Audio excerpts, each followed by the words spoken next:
So one of my favorite quotes of all time is by Virginia Satir, and she is often called the mother of family therapy. Okay?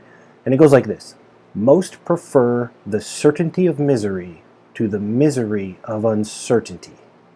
Okay? So what that means is when faced with two doors, and I heard this anecdote from Dr. Trevor Kashey a couple years ago, but when faced with two doors, and door number one is 100% chance of staying miserable, like opting right back into the same situation that you're unhappy, or door number two, a 7% chance of being happy, but we don't know what it looks like.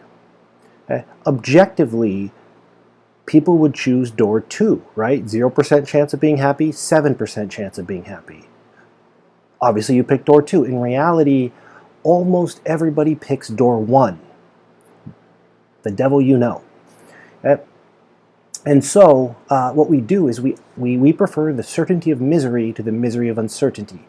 And then we go on these quests to lose weight or to make money or to build a business or to change our lives and consistently opt in to staying miserable because whatever is on the other side behind door two is unknown. Okay?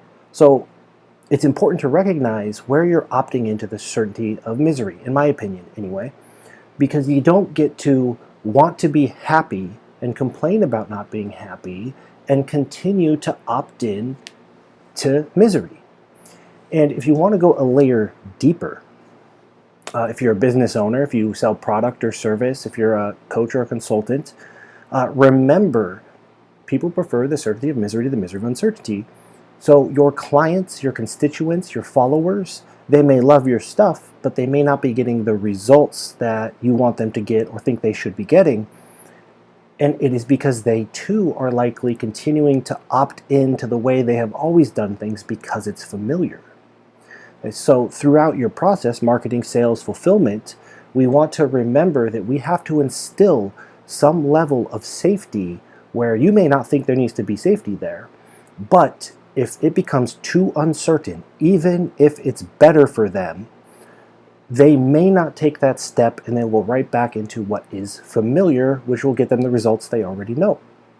So think about if you're not getting the results that you want to have, you can ask yourself, where am I opting into the certainty of misery? Where am I choosing to do things because they're familiar? Things I won't let go of that I should let go of, but I don't. Things that I won't start because they're unfamiliar. I'm scared. I don't know what's going to happen. And that's okay. It's okay if you choose not to do something or if you choose the devil you know, but then you have to acknowledge it so there's not this dissonance, right? Otherwise, you're going to be wishing things were better. They won't be better. There's a disconnect between your expectation, what you want, and reality. That disconnect generally manifests as anxiety and anger and all that stuff. So where are you opting in to the certainty of misery?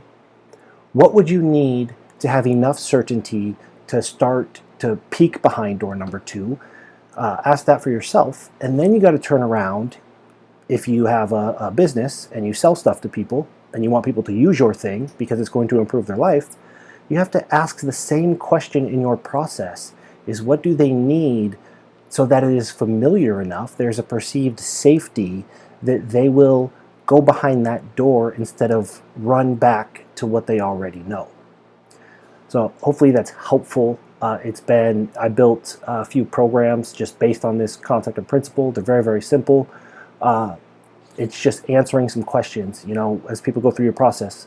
Why am I here? Am I in the right place? What do I do next? Okay, I'm good. I can keep going. So we want to answer those questions. I want to answer them for ourselves and for others as well.